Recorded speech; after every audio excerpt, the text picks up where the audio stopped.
ध्यान से देखना इसने क्या किया। ये आया, इसने मुझसे मेडिसिन मांगी और मैं मेडिसिन लेने अंदर गई हूँ। इसने मेरा कैश ड्रॉअर खोला, उसमें मैंने कैश रखा हुआ था। इसने कैश निकाल लिया, उसके बाद मेरा मोबाइल निकाल लिया और पेन निकाल लिया और कैश और मोबाइल छोड़ गया। 3 रुपए का पेन लेके चला गया। কোথায় পালাবো? পালাবো না, প্রয়োজনে ফখরুল সাহেবের বাসায় গিয়ে উঠবো।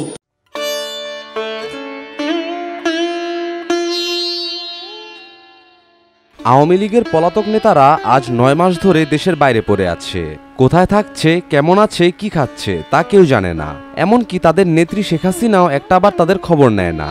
এভাবে দেশের বাইরে বসবাস করতে করতে প্রায় সব পলাতক নেতাদেরই এখন পকেট ফাঁকা।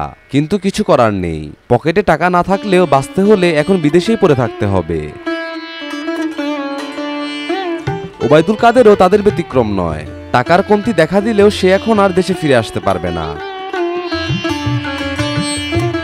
ভিডিওটি দেখে আমি প্রথমে ভেবেছিলাম পেটের দায়েই হয়তো কাদের কাকা এখন ভারতের রাস্তায় চুরি করতে নেমেছে, কিন্তু পরে দেখলাম এটা আসলে ওবায়দুল কাদেরের মতো দেখতে হুবহু অন্য কেউ।